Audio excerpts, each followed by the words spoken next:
गोरिब नखरफोरा लकडाउननि समाव जिउ खुंनायाव जेरावबो जेंना नुजाथिदों। दुखुनि समाव साख्रि मावग्रा फालांगि मावग्रा बिथांमोना गोरिब नखरनो अनसुंथाइ होनाया आथिखालाव जेरावबो सोलिबाय थानाय नुनो मोन्दों। बाक्सा जिल्ला गब'थाना थानानि सिङाव थानाय खान्थालगुरि गामिनि साख्रि मावग्रा बिथांमोना जयै लोगो नांनानै 35 रोजा रां ज' खालामनानै दिन हाजिरा मावनानै जाग्रा दुखुथिया 72 नखरनो अनसुंथाइ होनो गामिनि रैसुमै आफादखौ बिबान होनाय बादियै दिनै रैसुमै आफादा माइरं, दालि, थाव, संख्रि, साबोन, सयाबिन रानदों। मख'नो गोनांदि जाय बिथांमोना रेशन कार्ड दं बिथांमोननो 50% आरो रेशन कार्ड गैयि नखरफोरनो 100% माइरं होनाय जायो। गुबुन गुबुन मुवाफोरखौ समानै रानना होनाय जायो। जोंनि खान्थालगुरि गामिनि साख्रिआवलाफोरा जेरै रां खांनानै 2,000 खरै रां खांनानै बिसोरो लोगो नांनानै गासै 12 जन ना 13 जन इदिहाय दङ आरो बिसोरो 2,000 खरै खांनानै जोंनो गामिनि गासै 72 नखरनो माबानानै बिसोरो लोगो नांनानै माइरं फाल्लानै रेशन गोनांनो फाल्लासे खरै रेशन गैयिनो फाल्लानै खरै होदों। लोगोसे आलु, दालि, संख्रै, थाव, सिनि, साफार गासिबखौबो बिसोरो होजोबदों। बेखौनो जोङो गोसो गोथारै आजावनानै लानाय जाबाय आरो जाहाथे बे बिसोर डनेसन होग्रा बिथांमोननो इसोरा जाहाथे मोजाङै मोजां नायफिनहरो, बिसोरनि नखर गथ' गथाय बिसि फिसाय गासिबखौबो इसोरा मोजाङै लाखियो। जोंबो गोसो गोथारै बिसोरनि डनेसनखौ आजावनानै लाबाय। लानायनि गेजेरजों जोंबो रोजा रोजा साबायखर होबाय। जाहाथे उनाव बिसोरो जोंनो माबाफोर खैफोदाव बिदिनो हालोदाव गोग्लैफ्लाङोब्ला जाहाथे होबावनो हायो। इसोरा मोजाङै मोजां अनहरो।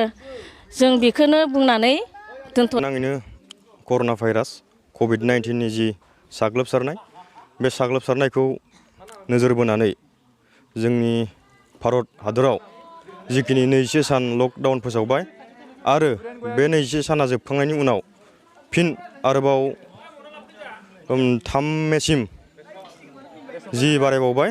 बेखिनि बारायनायाव जोंनि गब'थाना थानानि सिङाव थानाय खान्थालगुरि गामियावबो माखासे नखरफोरा बायदि अलखदजों मोगा मोगि जानो गोनां जादों। बैखौ नोजोर बोनानै जोंनि खान्थालगुरि गामिनि सिङाव थानाय जायफोरनोखि डिफेन्सआव साख्रि मावो, जब मावो, लोगोसेनो साफा सानै बेफार फालांगि मावो, बिथांमोना 2,000-2,000यै डनेसन होनानै फ्राय 35 रोजासो गासै फैसा माने जोंनो अनसुंथाइ होनानै गामिनि सिङाव थानाय जायफोरनोखि गोरिब गुन्द्रा गासै 70 नखरनो बिथांमोना जोंनो अनसुंथाइ होनो थाखाय हेफाजाब हरदों। बिथांमोननि खावलायहरनाय बायदिनो जोङो गामियाव दालि, माइरं, आलु, सिनि सापात, सामब्राम, संख्रै, साबोन स्राब बायदिफोरखौ राननो आखायाव लादों। दा बेयाव जोङो मोननै सिस्टेमै जोङो मुवा बेसादफोरखौ राननाय जादों। जायफोरनावखि रेशन कार्ड दं बिथांमोननो 5 केजि माइरं आरो माखासे मुवाफोरखौ समानैनो राननाय जादों आरो जायफोरनावखि रेशन कार्ड गैया बिथांमोननो 10 केजि माइरं राननाय जादों। बुहुमनाङै कभिड-19 जि बेराम बे बेरामजों जि साग्लोबगासिनो दङ।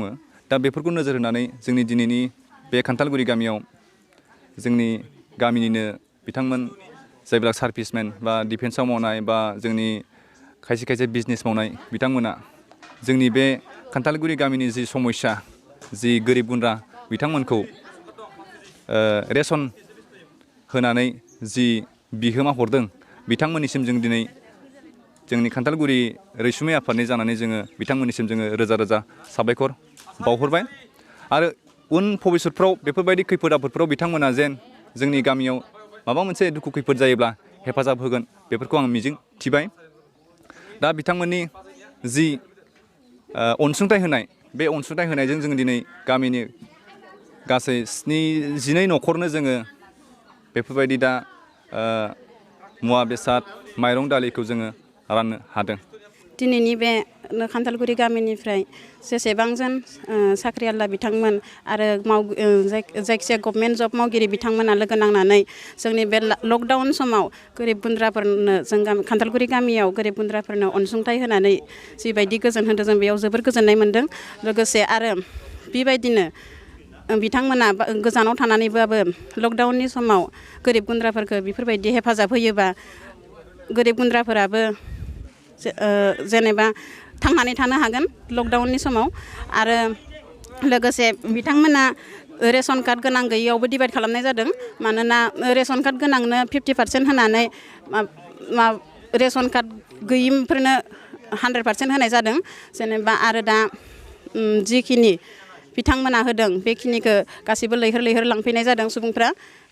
दा आंबो दा बेखौनो लांफैदों। जोबोर गोजोननाय मोन्दों आं बिथांमोननिसिम रोजा रोजा साबायखर थाबाय। बिब्दिनो बिथांमोना आरो जोंखौ आरो हेफाजाब होबाय थायो। जेसेबां गोबाव लकडाउन जागोन एसेबां आरो सम जोंखौ बिदिनो नायफिनहरबाय थायोबा जों गोजोननाय मोनगौमोन। बेखिनिखौनो आं बुंनानै